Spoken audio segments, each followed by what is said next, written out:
भारत में चुनाव है ना, एक बहुत बड़ा इवेंट। लेकिन कभी सोचा है कि ये इतनी बड़ी चुनावी प्रक्रिया इतनी स्मूथली, इतनी सटीकता से काम कैसे करती है? इसकी बुनियाद में एक बहुत ही खास प्रोसेस है और आज हम उसी को समझने वाले हैं। तो देखिए, किसी भी फेयर इलेक्शन की नींव, मतलब उसका बेस क्या होता है? सब कुछ शुरू होता है एक बहुत ही जरूरी डॉक्यूमेंट से। जी हां, इलेक्टोरल रोल या मतदाता सूची, मतलब वो ऑफिशियल लिस्ट जिसमें हर एलिजिबल वोटर का नाम होता है। लेकिन सोचिए, क्या हो अगर यही लिस्ट, यही डॉक्यूमेंट आउट ऑफ डेट हो जाए? ये एक बहुत बड़ा सवाल है, एक बहुत बड़ी चुनौती, और इसका जवाब भी उतना ही सॉलिड होना चाहिए। तो चलिए इसी के जवाब को ढूंढते हैं। और इसका जवाब है एक प्रोसेस जिसे हम जानते हैं SISR के नाम से। SIR का पूरा मतलब है स्पेशल इंटेंसिव रिवीजन। ये इलेक्शन कमीशन ऑफ इंडिया का एक बहुत ही बड़ा और अहम कदम है। समझिए, ये वोटर लिस्ट की एक तरह से पूरी जांच पड़ताल है, ताकि वो एकदम सटीक, भरोसेमंद और बिना किसी गलती के हो। अब इसे रेगुलर अपडेट से कंफ्यूज मत कीजिएगा। जो नॉर्मल सालाना रिवीजन होता है उसमें तो बस छोटे मोटे बदलाव होते हैं, लेकिन SIR बिल्कुल अलग है। ये एक तरह की डीप क्लीन है। इसमें डेटाबेस पर नहीं, बल्कि अधिकारी खुद घर घर जाकर फेस टू फेस वेरिफिकेशन करते हैं, और ये तभी शुरू होता है जब लिस्ट में बड़ी गलतियां पाई जाती हैं। तो सवाल ये है कि ये इतना बड़ा काम, ये डीप क्लीन आखिर होता कैसे है? चलिए इसके प्रोसेस को समझते हैं। ये पूरा काम ना स्टेप बाय स्टेप होता है। सबसे पहले बूथ लेवल ऑफिसर यानी BLOs घर घर जाके वेरिफिकेशन करते हैं। फिर अगर किसी का नाम जोड़ना है, कुछ ठीक करना है या किसी का नाम हटाना है, तो उसके लिए फॉर्म दिए जाते हैं।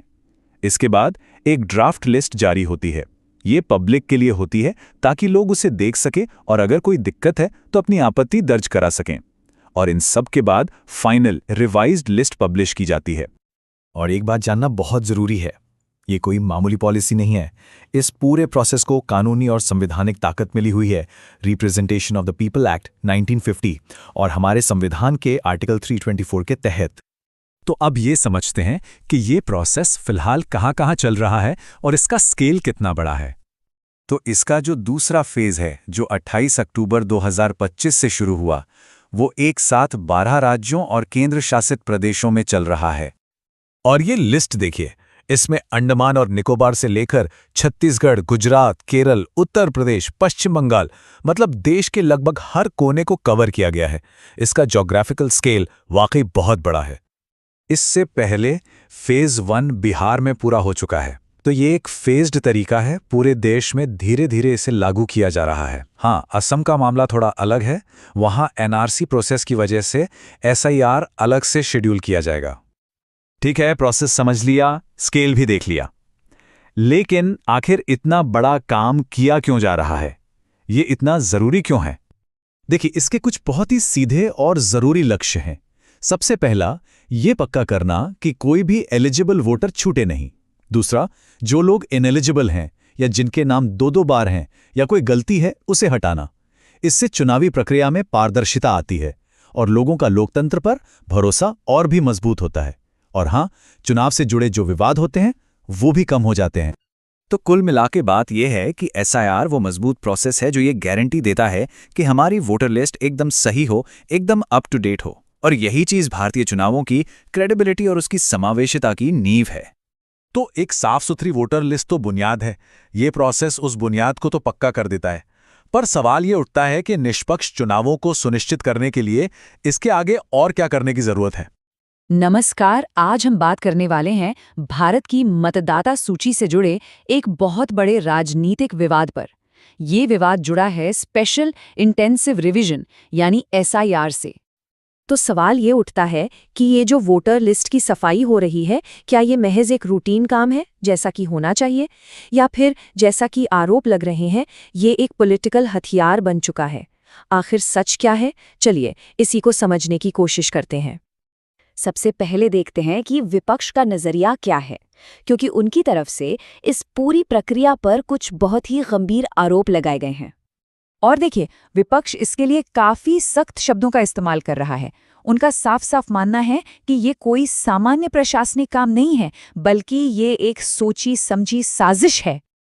इन आरोपों को वजन मिलता है बिहार जैसे राज्यों के आंकड़ों से।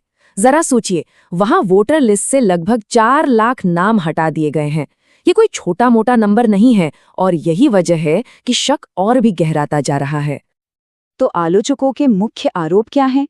पहला तो ये कि सत्ताधारी दल अपने फायदे के लिए राजनीतिक हेरफेर कर रहा है। दूसरा ये कि कुछ खास समुदायों के वोटर्स को चुन चुन कर निशाना बनाया जा रहा है। इस प्रक्रिया की टाइमिंग पर भी सवाल उठ रहे हैं, क्योंकि ये सब ठीक स्थानीय चुनावों से पहले हो रहा है। और सबसे बड़ा डर ये है कि इन सब का नतीजा कहीं विपक्षी वोटर्स को उनके वोट देने के अधिकार से ही दूर न कर दे, जो कि लोकतंत्र के लिए ठीक नहीं है। तो ये तो हुई एक पक्ष की बात। अब चलिए सिक्के का दूसरा पहलू भी देखते हैं। चुनाव अधिकारियों के मुताबिक इस स्पेशल इंटेंसिव रिवीजन का असली मकसद आखिर है क्या? देखिए, आधिकारिक तौर पर एसआईआर को एक बिल्कुल रूटीन और कानूनी प्रक्रिया बताया गया है। इसका सीधा सा काम है वोटर लिस्ट को अपडेट रखना, उसे वेरीफाई करना और साफ सुथरा बनाना, ताकि चुनाव एकदम निष्पक्ष तरीके से हो सके। और इस प्रक्रिया के लक्ष्य भी काफी साफ हैं।